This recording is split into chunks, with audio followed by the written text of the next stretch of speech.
생각만으로도 몸서리치게 싫은 내가 끔찍한 존재를 만들어낸 장본인이란 사실을 왜 기억하라는 거지?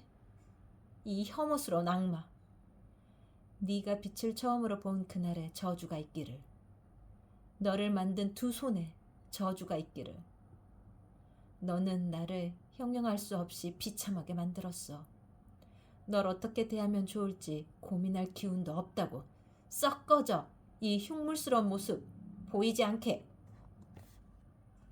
내 창조주여, 그대의 고통을 덜어드리리라. 괴물은 이렇게 말하고는 그 끔찍한 두 손으로 내 두 눈을 가리더군요. 나는 난폭하게 그 소나기를 뿌리쳤습니다. 이렇게 해서 그대가 혐오하는 모습을 보지 않게 해드리리다. 그래도 내 말을 들을 수 있으니 나를 가엾게 여기는 마음을 거두지 마시오. 한때 내게 있던 미덕으로 당신에게 청할 것이 하나 있소. 내 이야기를 들어주십사 하는 것이요.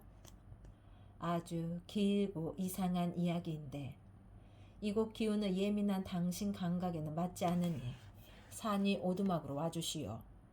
해가 아직 중천이요.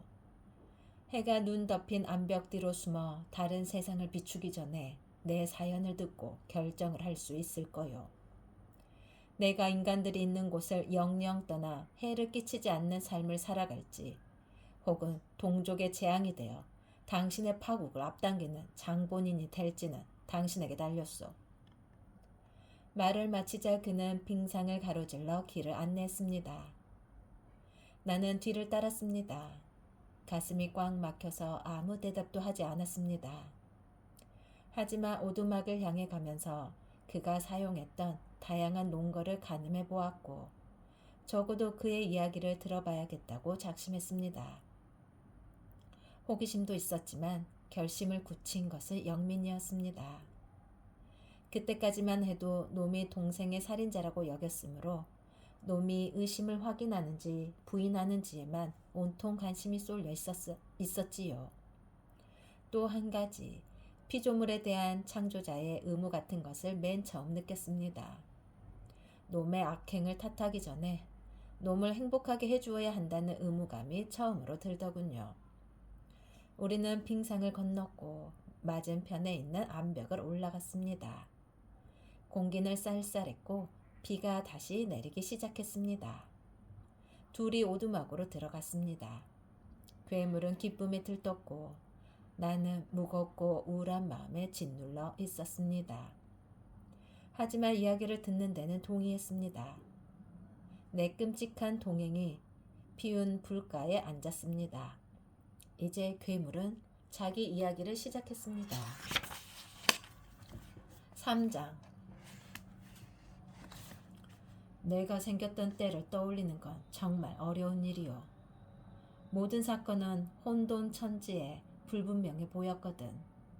갖가지 기이한 감각이 나를 사로잡았소.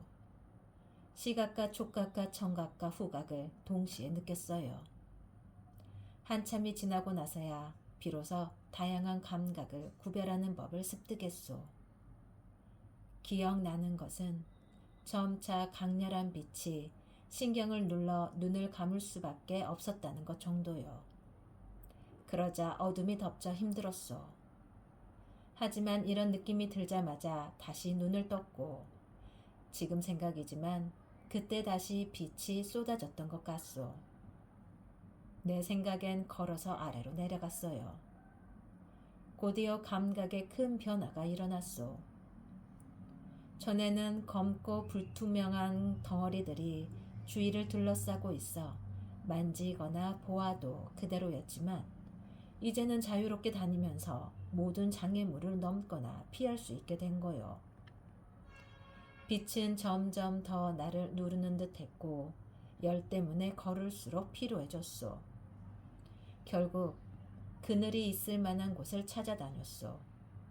잉골슈타드 근처 숲이었지요. 시냇가에 누워 피로를 달래고 있자니 배고픔과 갈증에 고통스러웠습니다. 이런 고통으로 잠들다가 깼고 몸을 일으켜 나무에 달렸거나 땅에 떨어진 산딸기들을 먹었소. 갈증은 시냇물로 달랬고 그런 다음 누워 쏟아지는 잠에 빠져들었소. 깨어나니 어두겠어요. 춥고 적막하게 혼자 있으니 본능적으로 좀 두려웠어. 당신이 지내던 집을 나오기 전에 추위를 느끼고 천으로 몸을 덮었지만 밤이슬을 피하기에는 역부족이었어. 나는 가엾고 무기력하고 비참한 존재였소. 알고 분간할 수 있는 것이라고는 하나도 없었고 온몸을 공격하는 것은 고통스러운 느낌이었어. 나는 아무것도 몰랐고 분간할 수도 없었소. 고통으로 온몸이 만신창이가 되어 주저앉아 펑펑 울어댔소. 머지않아 부드러운 빛이 하늘로 스며들어 기분이 나아졌소.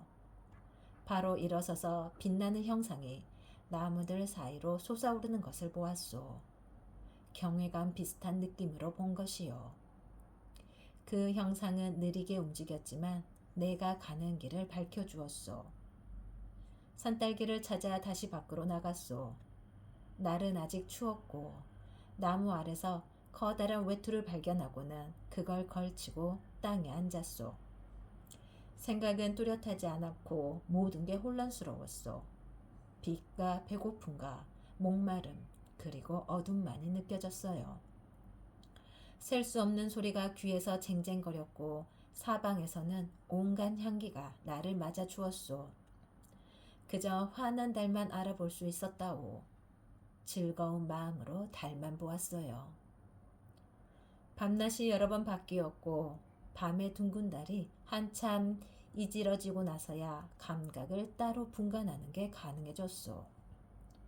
마실 물을 주던 맑은 시냇물과 잎사귀로 그늘을 만들어주던 나무들이 차츰 뚜렷이 보이기 시작했어요.